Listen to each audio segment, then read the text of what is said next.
I'm Corbett Wall with DVAuction, here with your feeder flash for Tuesday, November the 28th, brought to you in part by Stay Tough Fencing. Stay Tough is known in the ag market for fencing expertise. Sales reps offer personal assistance in product selection, planning, layout, and installation training. Stay strong, stay tight, stay tough with Stay Tough Fencing. Also, Beaver County Stockyards here for the regular cattle auction today on Tuesday. They're expecting about 1,600 cattle, maybe a few more. It's pretty muddy around. They got in the local area right there in the Oklahoma Panhandle, right around the sale barn, they got from 5 inches to a foot of snow, which you don't see that very often there. And it was a lot more than I thought they had gotten up there, but I was talking to Lane Conkle, and he said it's downright muddy around here. Of course, it'll be the best thing in the world for that wheat around there, with a nice blanket of snow on there, and he said it was pretty wet, so they're really happy about that. But it is making it a little bit tough to get the cattle in for the sale. He said they'd have about 4 loads of 8 and 9 weight yearlings there for sale, about 1,200 calves, mostly all weaned now. And they are having a Red Angus influence special there, so they'll have several strings of Red Angus genetic calves there. So don't forget to check out Beaver County Stockyards. You can find them at DVAuction.com. If you're interested in bidding on some of those cattle, get a hold of them early, get approved so you can do that. But check out the sale there in Beaver, Oklahoma. Is LRP friend or foe? Now, I advertise LRPs, different companies that sell LRPs on the feeder flash almost every episode. And LRPs are great if you're using them and if you use them properly. But I tell you what, this big sell-off we've seen, especially in the feeder cattle board, both on Friday and on Monday, it's devastating. And about the only culprit we can find on why it is so bad is the LRPs. We've just never seen it keep on like this. And of course, we've had LRPs around for 20 years. It's just that up until the last year or two, nobody paid much attention to them. But when the government upped their support on that, taking care of 35 to 55% of the premiums on there, it was a game changer. And then all of a sudden we had a lot more agriculture insurance companies offering the livestock risk protection. We had a lot more people taking it out, and it just became a big thing within the industry. Well, and why do we keep blaming them for the big sell-offs? Well, because feeder cattle is so lightly traded, we have so many more people that are taking risk protection than normal, because most of your everyday producers are not comfortable with the futures market. They don't want to have to set up an account and take a position and all that, but they do feel comfortable calling their local ag insurance agent and taking an LRP. But in turn, those insurance companies are laying off that risk on the board, which we knew they would do that. We're not blaming them for that. But we feel like they're doing that in bigger hunks, and it seemed like it really made a difference whenever they changed it where you had to have all your LRPs in before the board opened. And now all these ag insurance companies are pooling all of those LRPs into one big lump sum, and then they're laying it off on the board. Of course, we've got speculators and algorithms that are just waiting for that to happen so they can dogpile it and push it down even more. Well, we've been seeing that for the last 3 weeks or so. But in particular, on Friday and Monday, it seemed even worse. And I'm going to tell you just what the word on the street is and what the rumor mill is. And I'm not saying that this is what's happening. I'm just telling you this is what people are talking about, from Chicago all the way to Kearney, Nebraska, Garden City, Kansas, and Amarillo, Texas. What everybody's talking about is there's a rumor out there that there's 1 or 2 of these AIGs these ag insurance providers, the underwriters, which that's the money men on the insurance companies. So there might be one underwriter that has a lot of different insurance companies under them, but the underwriters are the ones that are establishing all the ground-based money. There's word on the street that one or two of those is kind of underwater. They're not holding up enough margin for as much as they've got weighing on them on these LRPs. And that is the rumor. And so it's kind of went through your agriculture commodity traders, and it's kind of caused a fear there, almost like a bank scare type deal. Now, do I think that this is right?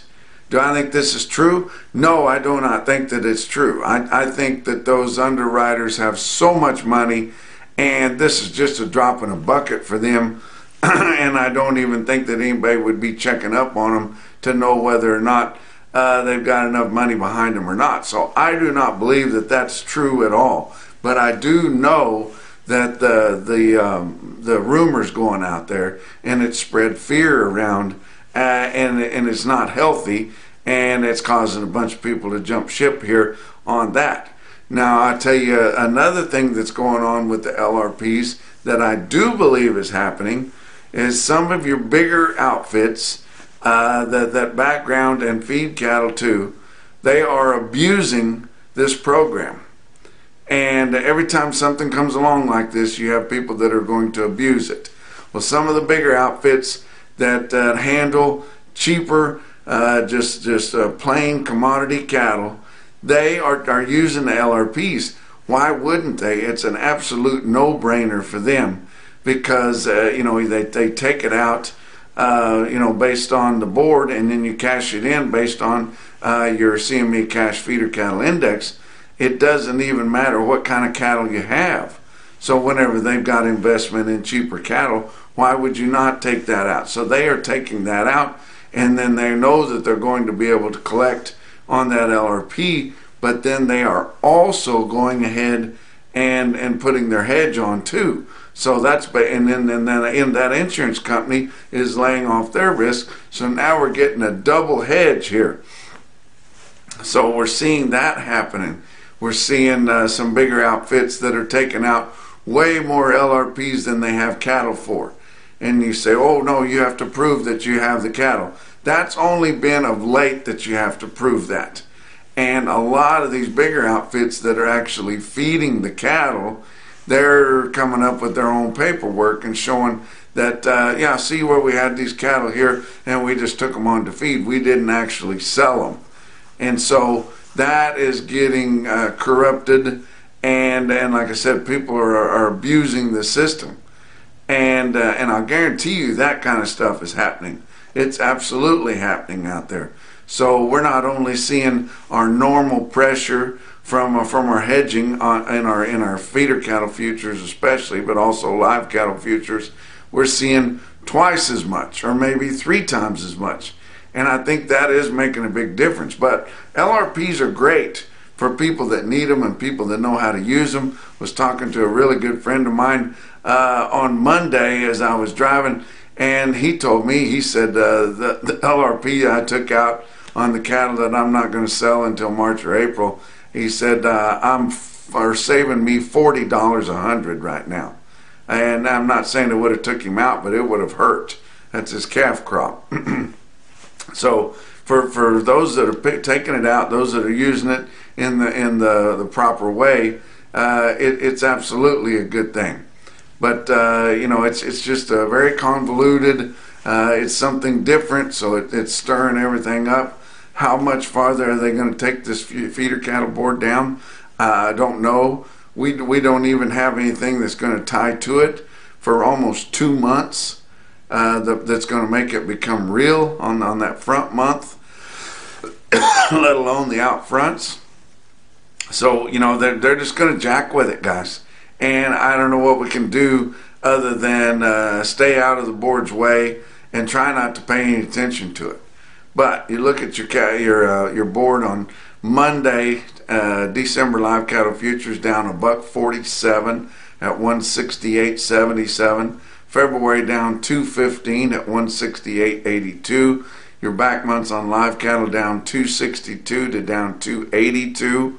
Yeah, that's down bad, but it's not anything like your feeder cattle. January feeder cattle down 652 after being down like 780 on Friday. But January feeder cattle ending the session on Monday at 212.80. March feeder cattle down 642 at 216.30. Your back months on feeder cattle down 472 to down 660. But you look at that, the spot month of feeder cattle, which is January feeder cattle, sitting at 212.80. The most recent CME cash feeder cattle index that it eventually has to tie to is 230.38. And like I said, you know, it doesn't have to do that until late January. So they can just jack with that thing all they want to. Let's see how far they can run it down. December corn, Chicago Board of Trade was down 7 3/4 cents a bushel, up 455 1/2. January beans down 1 penny at 13.29 3/4. Kansas City hard red winter wheat for December down 12 at 5.90. Your weighted average on last week's negotiated fed cattle trade out of your 5 area feeding region. Altogether, all they sold last week in the 5 area was 38,700. That compared to 49,800 the week before and 80,800 the same week a year ago. Live sales, fat steers and heifers in your 5 area feeding region, 174 to 178. That's $1 to $3 lower. Your weighted average on live steers, 176.77. That was $1.05 lower. Your weighted average, or your price spread on dressed steers and heifers out of the feedlots in the 5 area was 275 to 288. There was only 74 head at the 288, and then nothing all the way down to 280. So why they even put that 288 on there, I have no idea. But your weighted average on dressed steers, 278.73. That was down 269. But basically, your market for fats in the 5 area last week in the Northern Plains was steady to 3 lower live, 175 to 178, $2 to $4 lower dressed, 275 to 280. Southern Plains was $1 lower last week at 177. Nationwide, they sold 51,300 negotiated. That compares to 61,700 the previous week and 95,000 the same week a year ago. We're just getting where we don't trade anything anymore. But of the 51,300, 32% of those were for the 15 to 30 day delivery. That's not good. We need to keep that around 20% or less. There was 36,500 negotiated grid sales, negotiated grid. Forward contract was only 8,900, and formula sales were 233,000 last week. But of the 4 out of the 5 areas in the major feeding region that we get information from, Iowa sold 15,100 last week. Nebraska sold 13,200. Kansas sold 6,300. Texas sold 4,100. They've already sold cattle this week. I told you they were going to be really, really short on cattle. Your packers are hand to mouth and falling behind. They didn't buy enough. They've got to get aggressive this week and have a big kill week. And Monday they come out bidding 175 and had several people take it. So how do you hold the market when they take it? Why did they take 175 when that's $2 to $3 lower than last week? Because of the basis on your December live cattle, 168.77. There's an extra $6 plus they can put in their pocket, and likely those 175s are just about washing is all. Box beef cutout values lower again. Choice cuts down 78 cents at 297 1/4. Your selects down 96 cents at 267.80. Your slaughter not starting out that big if they want to have a big week, just 123,000, but they may have a big end of the week or Saturday, which would really step things up this week. I am coming to you from northeast Kansas here. Went through the Flint Hills on Monday afternoon. Got snow in the Flint Hills.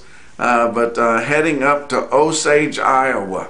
If you're a farmer feeder, or you're a producer, or you're anybody that lives up in that area, I'm going to be giving a talk for Osage Cooperative Elevators annual feedlot meeting up there. It's going to be here tonight on Tuesday, starting at 5:30 in Osage, Iowa.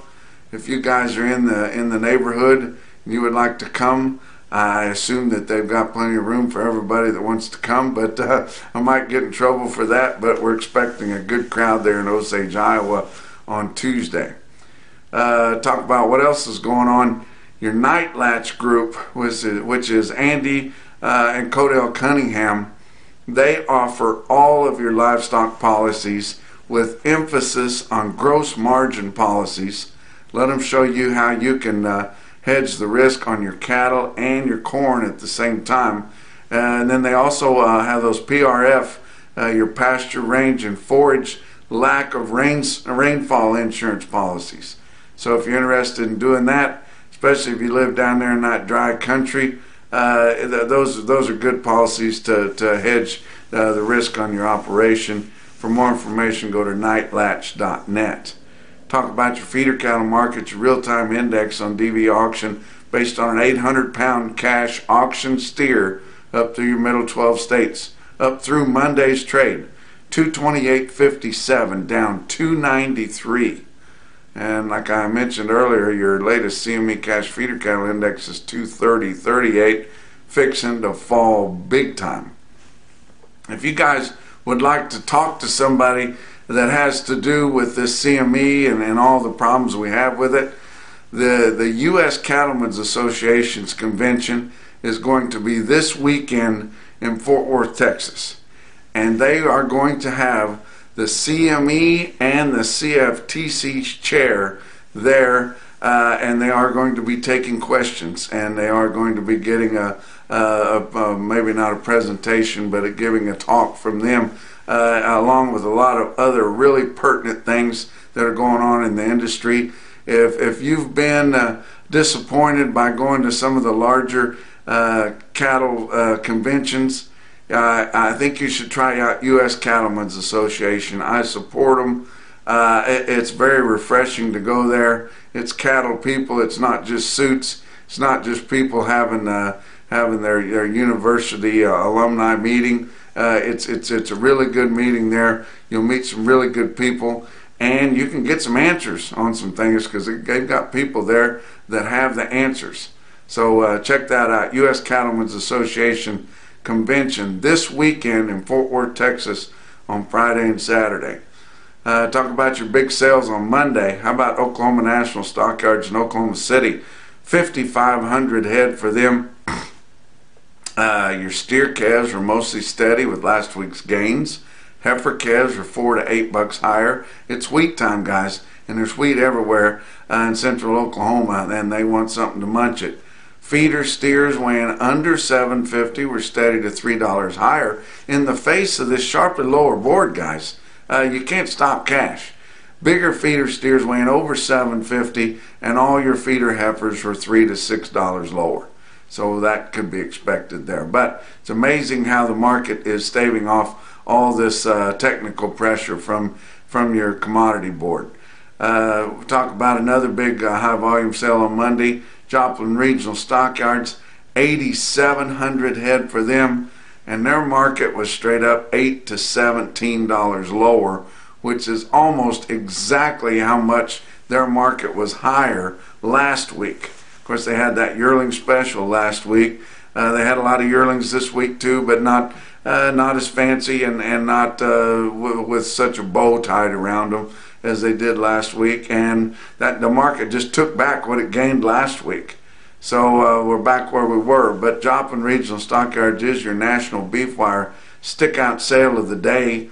This is the market on commodity cattle. This is weaned, unweaned, fancy, plain, everything. They're all going to get fed right down the alleyway from each other, so why not throw them all in? Look at their best tested weights, and they were all well tested. 972 head of 5-weight steers in Joplin, average 553 the weighted average price of $240.12. Better be getting used to these new numbers, people. 782 head of 6-weight steers averaged $651 at $221.65. 920 head of 7-weight steers in Joplin averaged $759 at $223.20. 634 head of 8-weights averaged $848 at $215.74. And 752 head of 9-weight steers and Carthage, Missouri at Joplin Regional Stockyards averaged $931 at $202.57.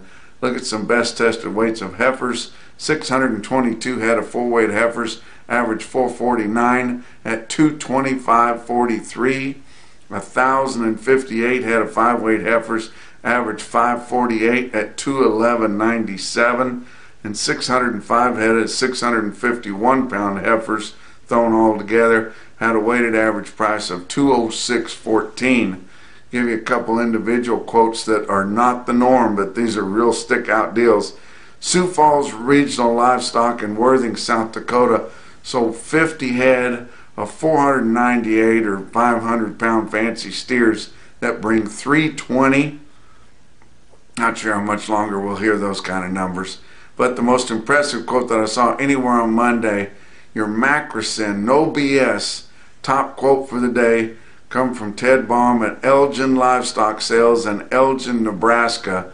Sold 181 of these fancy 614-pound steer calves at $274.